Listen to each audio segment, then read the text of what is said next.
মৰমৰ ছাত্ৰ ছাত্ৰীসকল, আজি মই আলোচনা কৰিব লৈছোঁ এইচএছ ছেকেণ্ড ইয়াৰৰ চেপ্টাৰ নম্বৰ 4 আৰু যেটো হৈছে আমাৰ এক্সাৰসাইজ 4.1 3 নম্বৰ কোশ্চেনটো।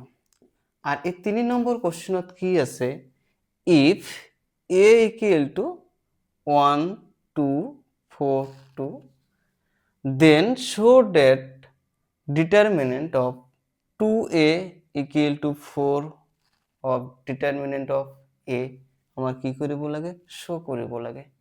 একেবাৰে ভেরি সিম্পল। তোমালোকে দেখা, কিবা অসুবিধা থাকলে কমেন্ট বক্সত জনাবা।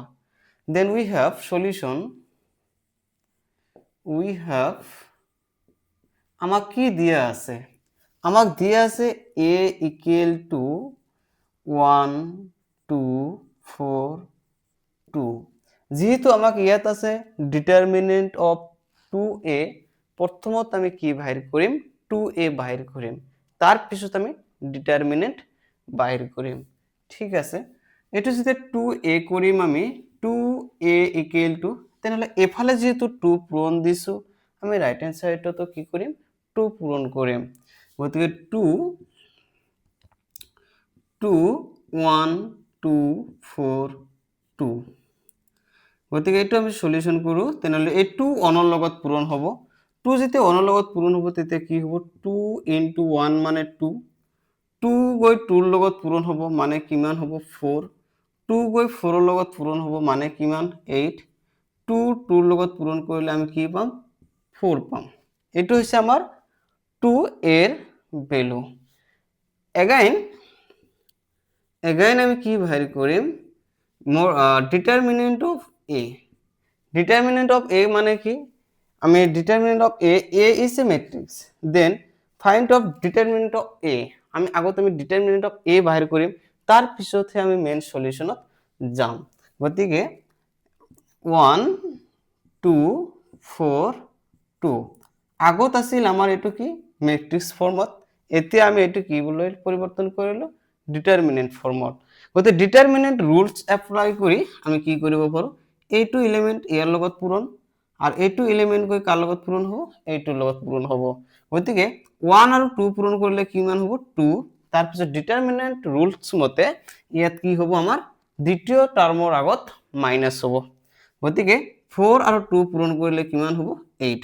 গতিকে 2 ৰ পৰা যেতিয়া আমি 8 বিয়োগ কৰিম, এইটো হ'ব কিমান আমাৰ -6। এতিয়া আমি ইয়াত সলিউশন কৰিম। Left hand side equal to, left hand সাইডত কি আছে আমাৰ 2 ডিটারমিনেন্ট অফ 2a, আর ডিটারমিনেন্ট অফ 2a মানে কি আছে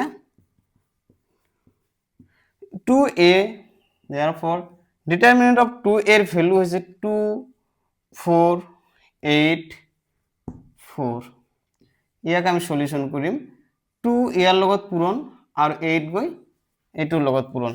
2 আৰু 4 পূৰণ কৰিলে হ'ব 8 মাইনাস 4 8 আৰু 4 পূৰণ কৰিলে কিমান হ'ব 32।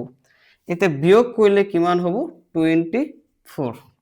Similarly right hand side equal two আমার কি আছে, রাইট হ্যান্ড সাইডত আছে 4 ইনটু ডিটারমিনেন্ট অফ a। গতিকে 4 থাকিল, ডিটারমিনেন্ট অফ a মিন্স কিমান ওলাইছো আমি, ডিটারমিনেন্ট অফ a মিন্স -6।